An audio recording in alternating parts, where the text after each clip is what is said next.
Women have a tendency to prefer bad men higher in dark triad traits. How come the Bible describes a mode of being as associated with nice guy traits which contradict that? Okay, well, I take issue with both elements of that, actually.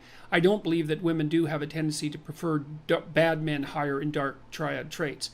They may have a tendency to be more erotically attracted to men who are capable of manifesting dominance and aggression. I think the evidence for that is relatively clear, and I don't think the Bible at all describes a mode of being as associated with nice guy traits.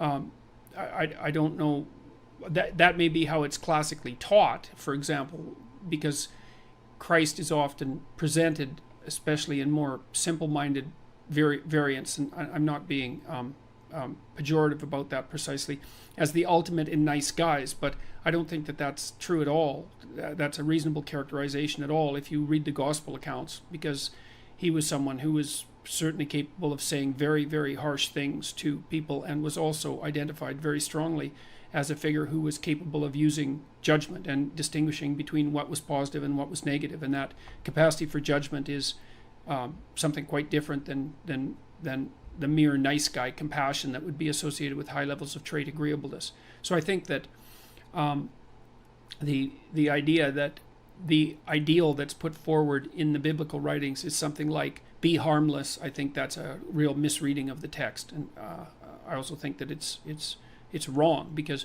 harmless and good are not the same thing at all. And in fact, I think one of the best ways of characterizing like a higher order morality, and this is something that Nietzsche talked about a fair bit, is that, and Jung as well, with regards to the idea of integration of the shadow, is that someone who's moral has the capability for violence and the capability for aggression built in and at hand, but is also someone who's perfectly capable of controlling that in a civilized manner.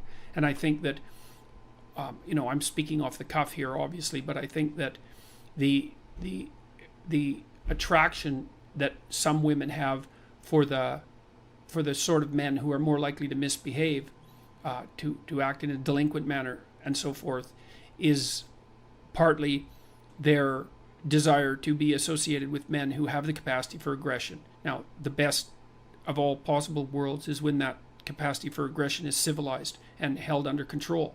But so I would say that one of the things that men should do as they mature is transform themselves into monsters, but also become civilized at the same time. And that's exactly what you see in stories like Beauty and the Beast, where the ideal man starts out as a beast and ends up civilized. He doesn't start out as a milksop, wimp sort of character who poses no threat to anyone and then becomes the hero. That isn't how it works, although there are stories of that kind of development. So